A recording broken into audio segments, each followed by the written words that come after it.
Patay na ba ang aircon sa Pinas? Sa pagpasok nga ng Marso,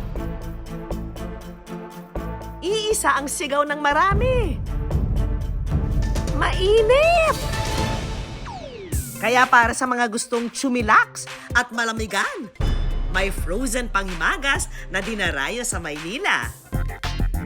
Sherbet!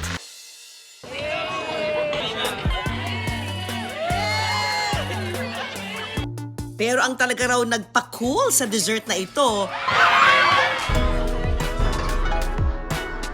ang tindero nitong Kung Dumamoves ala Chris Brown. Popstar yarn.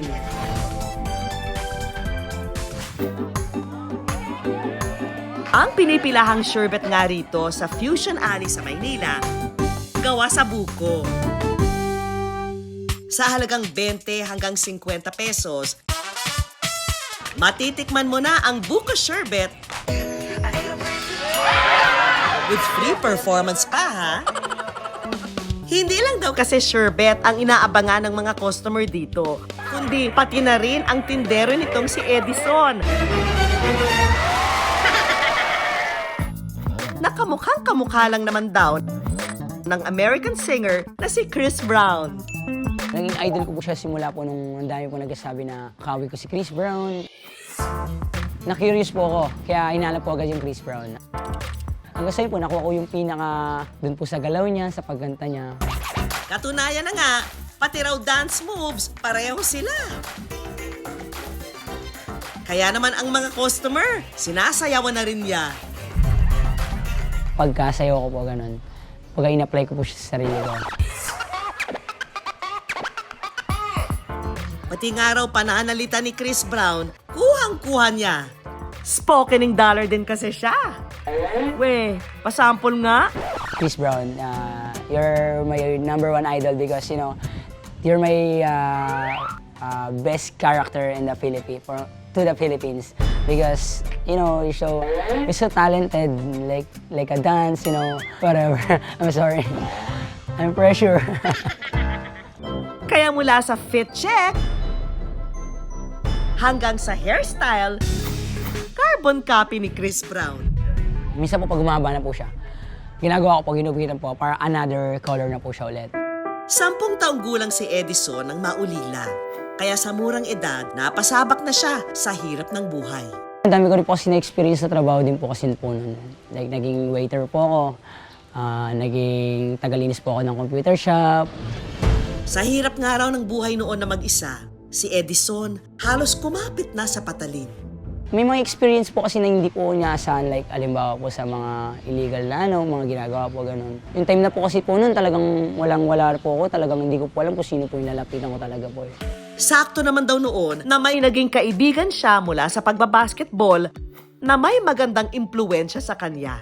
Noong time na parang naligaw po siya ng landas, nagalit po ako noon kasi di naman po siya nagalit, concern lang po sa kanya na bakit niya nagawa yung mga ganong bagay.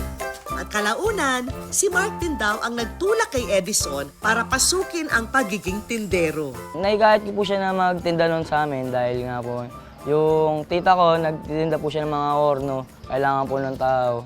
Kalaunan, kinuha na rin siya ng pamilya ni Mark sa kanilang sherbet business. Chris Brown, Edison, paano ba yan ginagawa? Ilagay po namin yung buko, yung gatas, yung sabaw ng buko, and then haluin po namin siya, mix it, tapos lalagyan po namin siya ng yelo. Pagtapos po nun, maghintay lang po kami ng 1 oras hanggang 1.5 oras. Pero teka, ang hanapin daw si Chris Brown sherbet, parang hindi ganun kadali. Paiba-iba raw kasi siya ng pwesto, na para bang may concert tour.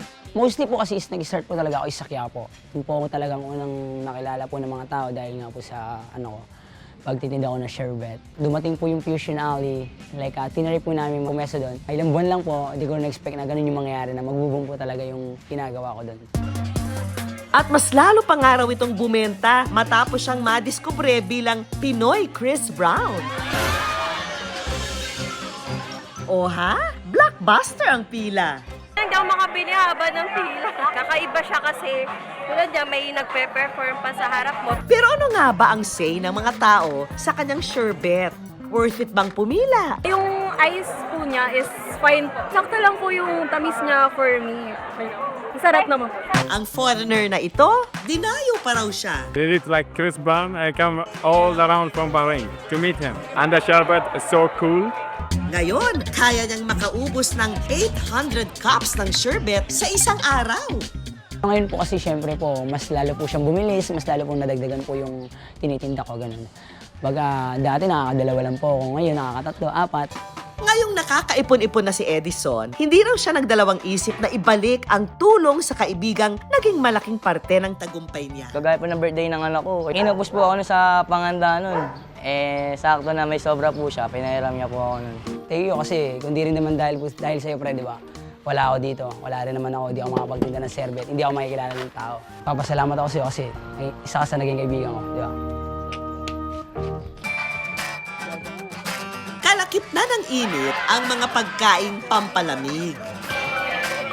Katulad ng sherbet na ito na hindi lang pampaginhawa ng pakiramdam, may kasama pang pampasaya. Patunay na basta may diskarte and a little creativity, you will go a long, long way.